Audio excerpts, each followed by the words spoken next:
push and aspiration from other people. Talking about being accountable for your the goals you set. How do we be accountable? Okay, let me say that. You see, goals are things that we aspire to achieve, things that we want to do in the coming years. It's a vision you are setting for yourself. And for that to happen, you need somebody to always push you to achieve that. On your own, it is nearly impossible to achieve. The Bible said that, in a council of two, strength is there. And then also the fact that your association will also determine how far you can go. Okay? So if you don't have somebody that is mentoring you, pushing you, encouraging you, you always lose steam. Two heads are always better than one. So we need somebody to help you to be accountable, to say, how far are you doing? Are you able to achieve this? Are you able to do that? That is how we are able to achieve. Without that, alone is very difficult to achieve your goals. So the accountability has to do with the fact that you set realistic goals. You let somebody know that this is what I want to do. And the person always checks up on you. You must always have somebody, a mentor, that is helping you do this. Wonderful. So many of us say that, talking about faith, right? Yeah. I have prayed about it, so I'm waiting on the Lord.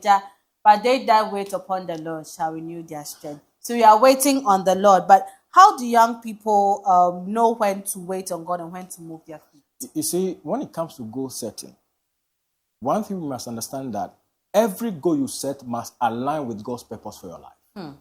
Every goal you set must align with God's purpose for your life. And faith gives it power. So it's not about, the faith we talk about here, it's not about just prayer or waiting on the Lord.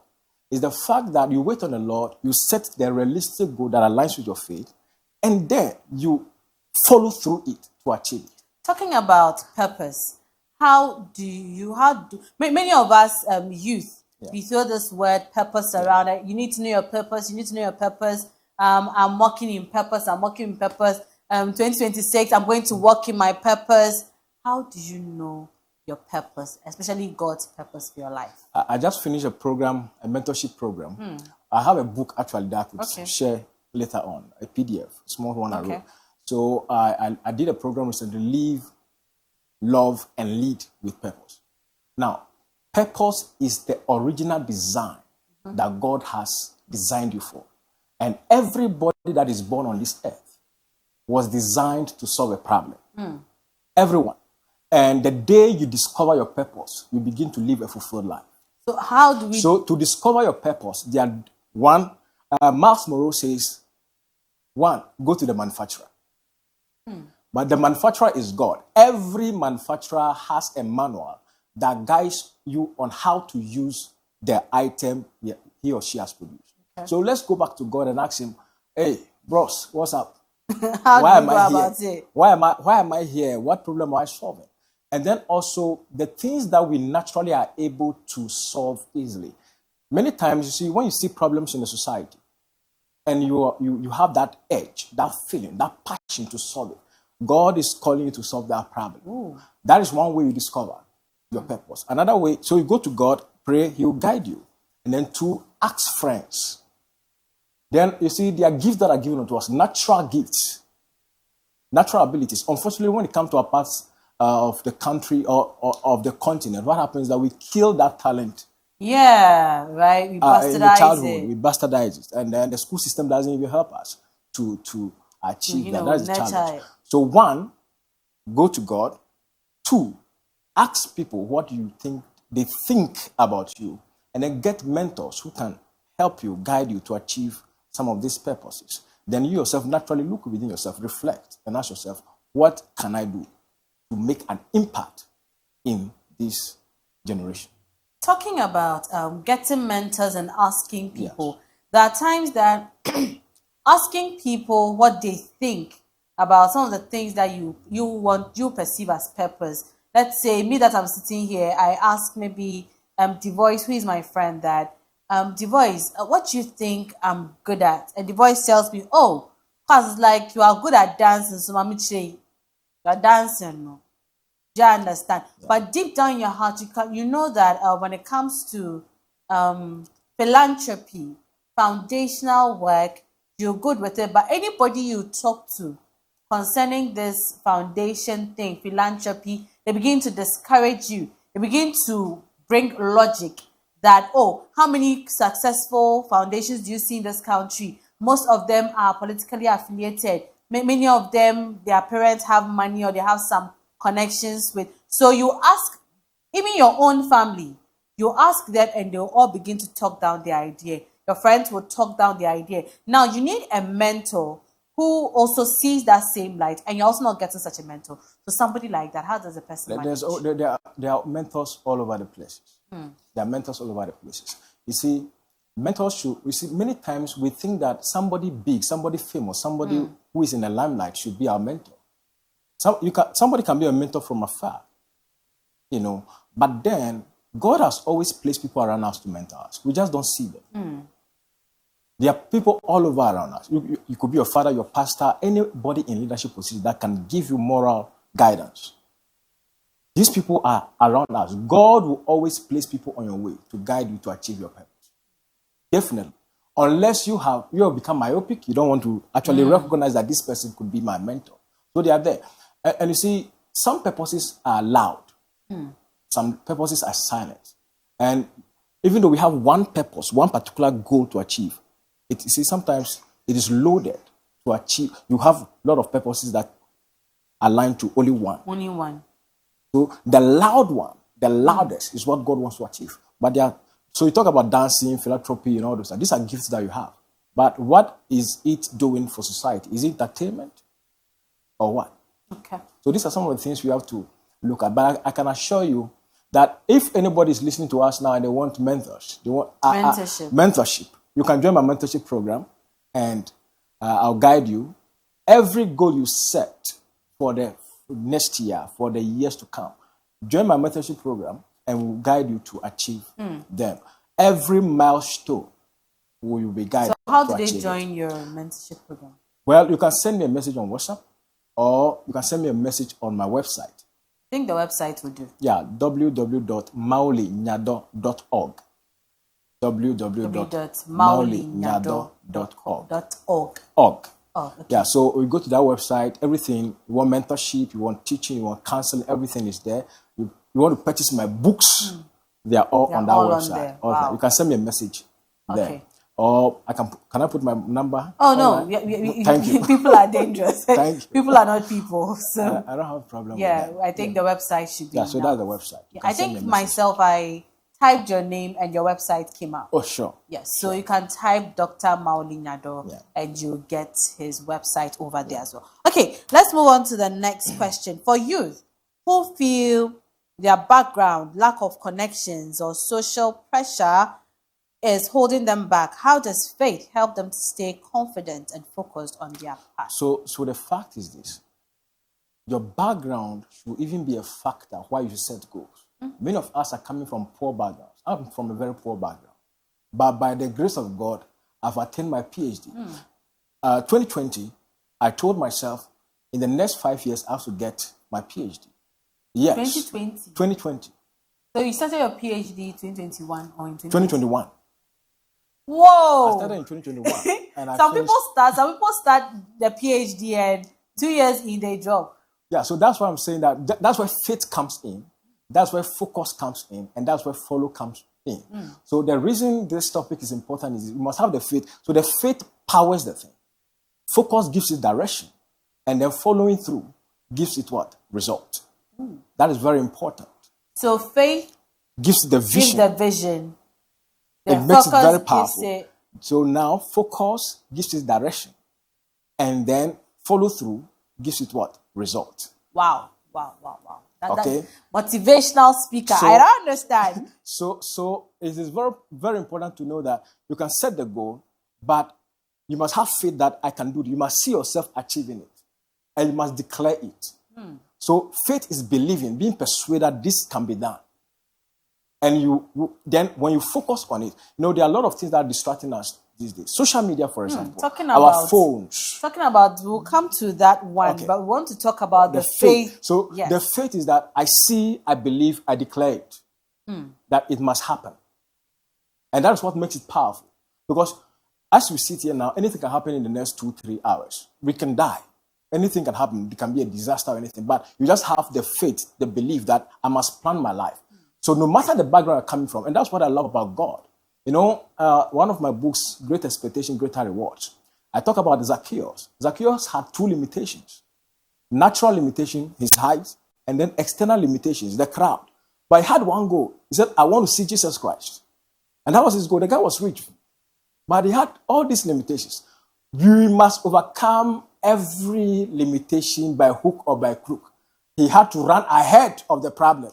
Yeah. And climb a tree, get something that, a scaffold, whatever, that, a ladder, anything that can make you achieve the thing. Just believe that I want to do this and focus on it. Even when there are hurdles. Even when there are hurdles. Just make sure that I believe this.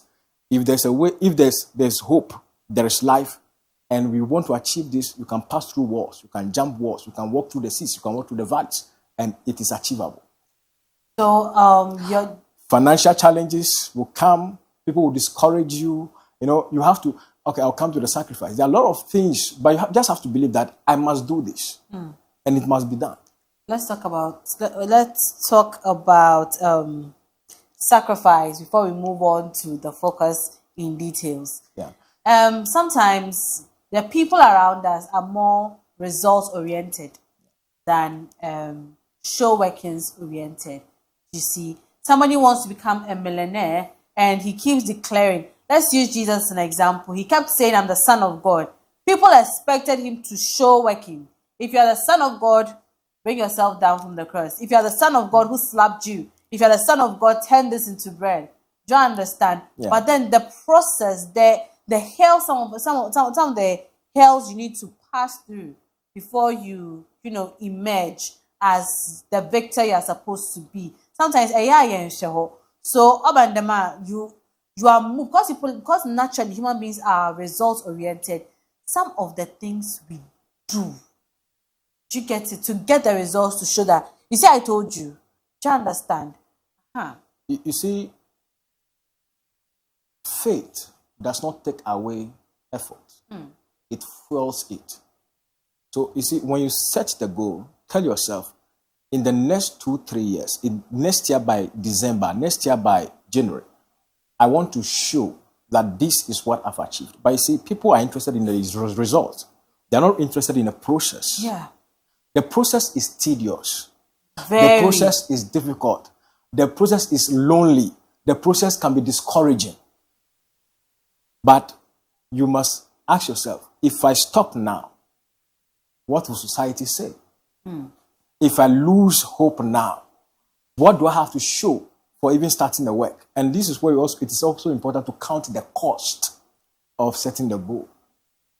So, look, sacrifices have to do with the fact that sometimes you have to do away with some of the enjoyments you used to you have. Partying, cut some things off. Sometimes fasting, got to cut some juicy food stuff off. You know, it takes a lot of sacrifice to get to where you want to get to. You see, when you are able to go through the rudiments, the process, the shaping, the chiseling, and the sharpening, and everything you can think about, when the result comes, you can stand somewhere and defend it. And the sacrifice has to do with that. Every pleasure now that will be a distraction, take it away. 2, you may lose your friends. Some friends you must cut away. Hey, you must some of cut us off. to lose friends he had. You must cut some friends off.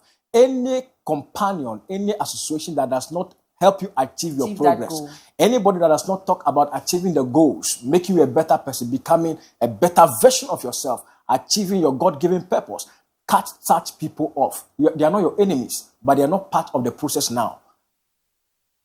Cut them off. Those are some of the sacrifices you have to take care of. And it's very important. It can be lonely. The journey can be lonely. To become great, it can be very, very lonely. When I'm writing my books, I've written over 15 books. 15? Yeah, I have 15 books, published, self-published books. Okay? Printed and e-versions, they are there. Sometimes writing those books, in the deep of the night, everybody asleep. I deprive myself of sleep. Sometimes to get money to print it, to just put it out there, marketing it and all those stuff, it's not easy. These are sacrifices you have to make. You have to sacrifice sometimes family, ministry, and stuff. It's not easy. Sacrifice ministry. Yeah, and yeah.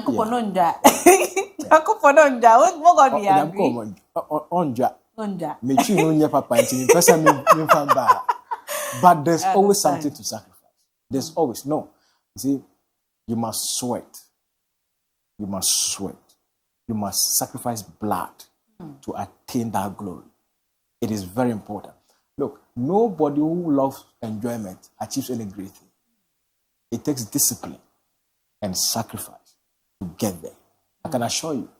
We're talking about discipline. Doc, to you, discipline or motivation? Discipline. Discipline both works, motivation. but discipline. See, you can be motivated, but if you don't have discipline, you can't carry. See, I can motivate you to do this, do this, do this. But if you don't discipline yourself to start in the first place, how do you achieve the thing? Okay, I can give you all the motivation you need. That you can be a billionaire, you can be a millionaire, you can do whatever you want to do, you know. But if you don't start the thing, you see, go to the ant, you sluggard, consider 8 weights and be wise. It has no leader, nothing. But you see, when you continue to sleep, you said the thief will come onto you like a what? It comes and steals your time, steals your joy, steals everything away from you. You understand? Still being motivated. So you can, if you are doing the thing and you are motivated, the motivation comes, then it's good. But take discipline. There are a lot of distractions. Look, in today that we have internet, those days when we were growing up, we didn't have phone. Even the internet was not this fast. Even when you had a phone, Nokia C something 1110, or you don't have internet as fast as this. You go on social media, Instagram, you can stay on for 2 hours without realizing that you're not doing anything. Gone. That's true. So to discipline yourself is to read.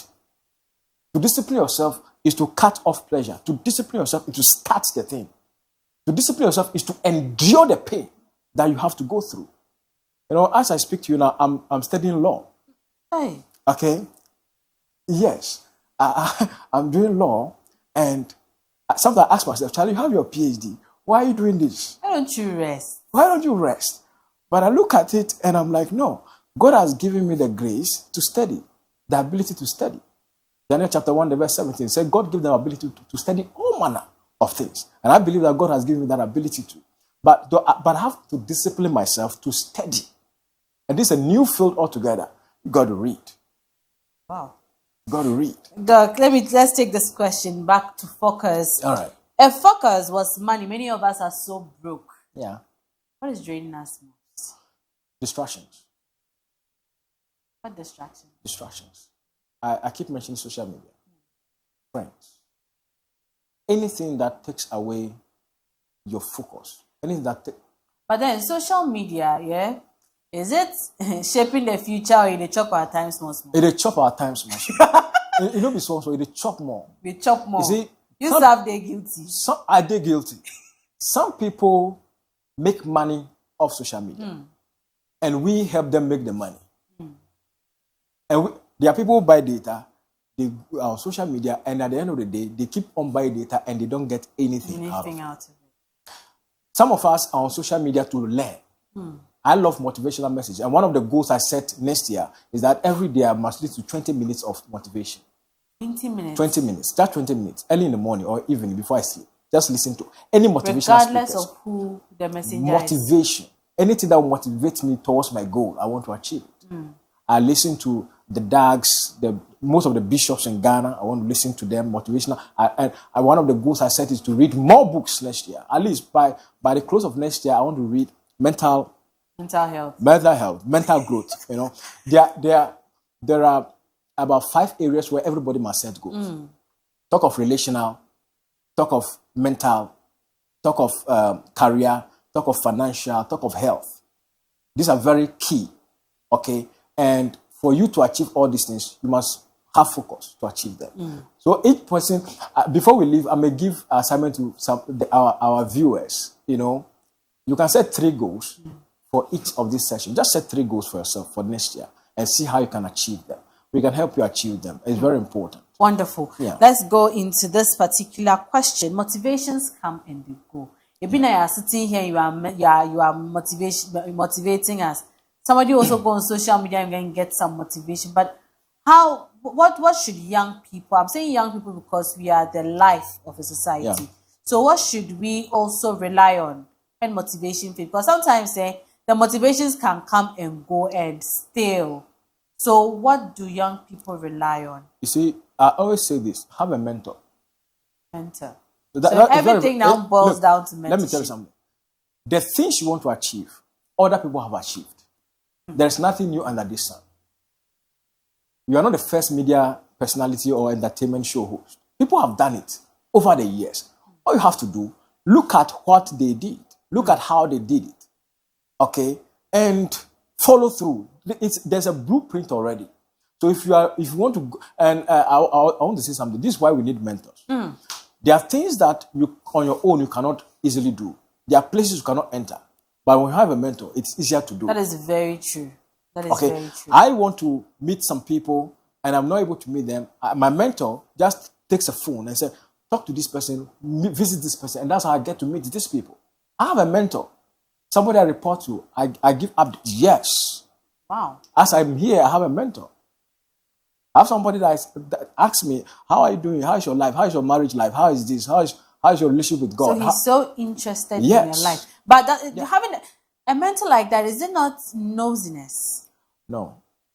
You see, in this life, if you want to achieve anything, you must be plain. Plain. There's no secrecy. And get a coach, get a mentor that is interested in your welfare. He's not a gossip type. So in choosing, pray about it. And I can assure you, the counseling, the motivation, the discipline, and everything, it is easier for you to attain to that place. You see, there's a proverb that says that what an adult will see even sitting down. A child who climbs the Iroko tree I will not see it. will not see it. Right. So these people have been there. They know the in and out. They may not be familiar with our generation. But at least they can push us, they can motivate us, they can guide us. See, if not for my mentor and stuff, sometimes you feel like doing some things, but you ask yourself, if he should hear it, if your parents should hear it, what will society say? And this is your mentor. You are going to tarnish his name. Yeah. So you got to focus. I have one mentor in my life, and he's been very supportive, all from my bachelor's to my master's to my PhD. Even today, we chatted. He's always in my DM. What is happening? If you want to do this, check this and that. If you want to do that, check. And it has been helpful. So you get a mentor that is also has substance. Financial substance. Amen. Financial substance or human resource substance. It can't. You see, a mentor should be someone that you are looking up to, that has achieved something, okay, and you want to achieve the same thing. So I have mentors. When it comes to politics, I want to go into politics one day. I have mentors I'm looking up to. Man of God. When it comes to, I'm declaring my political intention. I will see it. When it comes to ministry, I have mentors. When it comes to academia, I have mentors. Okay, so I have 3 mentors in that area. 3 mentors in academia? No. 3 mentors in different in life. spaces. When it comes to academics, I have a mentor. It comes to ministry, I have a mentor. Even marriage. All right. So all I'm trying to say is this. Get a mentor. It makes things easier for you. It makes it easier. I can assure you on that. Things can be difficult. One word. You know, let me give you an example. I was down, depressed one time during my PhD, last stages. Of course, that's and it's lonely, you know, very last stages. Yeah. And then I was depressed, sitting down. I was just blankly watching my books, nothing. I'm doing nothing. I'm just sitting down there. And then one mentor called me, and he said, "I've just finished reading one of your books, and I loved what you wrote. I've been motivated. This is my book motivating somebody that I'm depressed." Okay. So he says, "I love the book. Do I have your permission to translate it into other languages? I want to translate it into this language." I said, "Oh, yeah." And I said, "What strike?" He said, "Oh, this particular place. Where did you get all these things?" So after this talk, I went back, took the book, and I read it again. And I was elated. Out of that, I wrote another book. That That's the kind of motivation that mentors bring in your life. That's the kind of influence they bring into your life. Okay. Let me ask a couple more questions before we go. Yeah. As a parent, you're a parent. Yes. Yes. Is it an error for your child to mention his life mentors and not mention his parents? Your parents may not necessarily be your mentors, but I see every one of us. I come from a family where my parents are interested in my well-being. I always share that almost every 3 days, my mom calls me. I don't call her. I hardly call my mom. Sometimes I say, oh, I have to call this woman, and it escapes me. Yeah. But she will call in the night, in the morning, in the afternoon, almost every 3 days. So in a week, I receive 2 calls. From your mother? From my mother. Okay. And growing up, you see, our parents are the first mentors we had. You see, so I find it difficult when I know I counsel people, and sometimes I realize that their problem is coming from lack of mentorship from their parents, lack of care from their parents, guidance from their parents, and all those stuff. Some people are just not in their children's life. Okay. But my father has been a voice in my head. And to today, he's still in my head. I don't talk to him much, but at least his voice from childhood is still in there. So every parent listening to us, be the first mentor. There's nothing wrong with you not mentioning your parents. We celebrate them every day. We celebrate them every day. So please, parents, if you don't mention your name, don't worry. We celebrate you, we love you, and we thank you for the great things you are doing. Okay, so last 2 questions. All right. People who are between 25 to 35 who feel left behind. They feel like, oh, Yakechi, like our friends are gone. What are we still doing here? What advice do you have for them? Don't let anybody pressure you. There's timeline for everything. As Yokata Muso, all the fingers are not the same. Some people will succeed in the morning. Some people will succeed in the afternoon. Some in the evening. Some may not succeed at all. But by all means, we will succeed. And you see, whatever you do, keep moving. Whether people have gone ahead of you, just keep moving. If you cannot run, walk. The great Martin Luther King Jr. If you cannot walk, crawl. If you cannot crawl. If you cannot crawl, no matter what you are doing, there must be a movement. Don't be stagnant. And when you try and fail, rise up and try again. You know, there's a proverb in Ewe. It says, "Mo kona anyi jefe, kona anyi mnofo." You don't use where you are falling to be a sleeping place. Rise up. You don't use where you have fallen to be a sleeping place. No. Wonderful. You rise up and move again. Beautiful. That is how it is. So 25, 35, let nobody pressure you. You see, the people that you see on social media as if everything is good for them, going to their private life, they are dying. They are dying. Don't let anybody pressure you, and move according to your time. Don't watch somebody's timeline to be your timeline. Don't use somebody's timeline. Don't use somebody's aspiration. Don't use somebody's success. No, that is not a yardstick. Go to God. God has timeline for you. I believe in one thing. I believe that everything that God has purpose for us, it is in the womb of time. When it is time for it to be birthed, it will be birthed. That is what I believe in. So somebody may marry at 25, and somebody may marry at 38, somebody may marry at 50.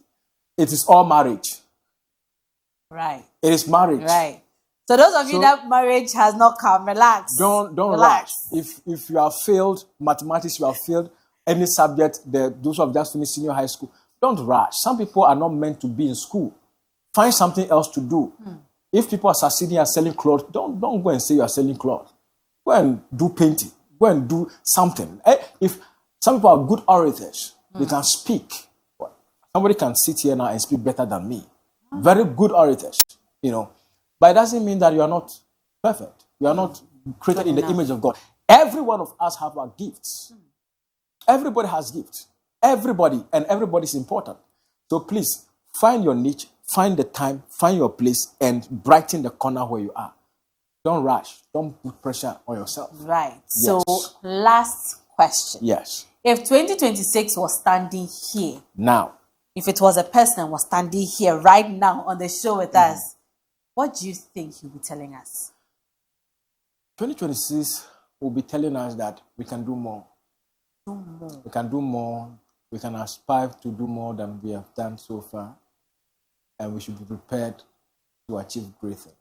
Set the goals and I'll help you achieve them. That's what 2026 might be saying. Set the goals and I'll help you achieve them. Doug, we would want to round up. Please give us your final word. My final word, wherever you are listening to me, I want to tell you this. Set goals. Tell yourself, by December 2026, I want to have 5,000 in my account. Hey. By June 2025, I want to be 80 kilograms in weight. By December something, I should have finished my course or have a skills or anything. Just set 3 major goals in your life and focus on it. Have faith that you can achieve it. Follow through. Commit to it. Make the sacrifices and achieve those 3 things. Like Zacchaeus, I said, he had only one goal, and by the grace of God, he was able to achieve it. The temptations will come, the distractions will come, the limitations will come, the barriers will come, the obstacles will come. But by the grace of God, we'll be able to overcome it. God bless you. And can I say something? You can visit my website and send me a message, and can buy my books and join my mentorship program. God bless you so much. Bless you too, man of God. And you know something? If you want to be a pastor, you want to be a prophet, an apostle, I have a Bible school that I run, Dunamis Bible Institute. Dunamis Bible Institute. You can apply. You can go to my website, send me a message, and you can join the online one, wherever you are. God bless you. Wonderful. Thank you too, man of God. Yeah. I've been motivated. Yesterday, I did my motivation, and it was kind of in line with what you're saying, that keep going, your future self is already cheering for you. And 2026 says, set the goals and I'll help you achieve them. So me too, I'm going to buy journal. I'm going to write, the things are right, It is 3. But it is pregnant with subs. Do you understand? Thank you so much, Dr. Maudie Nyadon, for gracing today's show and educating us and motivating us as well. I hope everything you said is sat well with everybody, because it has sat well with me. We'll continue whatever we have. Stay tuned.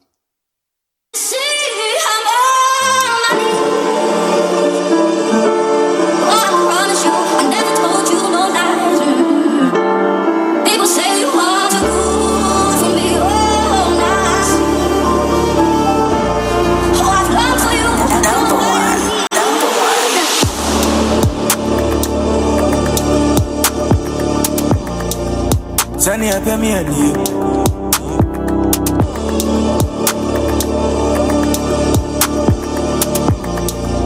Sunny, I pay me and you. Yenyanga menza mame baye krachi dana ntumako dana metuati over desire kwa mame tiazi seme you be a manji ana mafrazi feel rush mame ni mama pake teva kwati wadi azunti ananti me kwa madani yako berabe ya bushi amengu ameti boni ya sande mabesi ani epe mi they don't want me reaching my goals Mamunya yakadana my slow Magic 3 points you can go through Magic shoot and die coming a show What I do them is I don't know You have him down I still I know show If you do a money who na my bitch I say yes but I show ni epe me and you Ni epe me and you go vie Ni epe me and you go vie Ni epe me and you Minyaringa them Ni am vaving gansem, ni am pemi and you. Ni am pemi and you, go vie, ni am pemi and you, go vie, ni am pemi and you. Ni am pemi and you, go vie, ni am pemi and you, go vie, ni am pemi and you. This is The Ecstasy Show.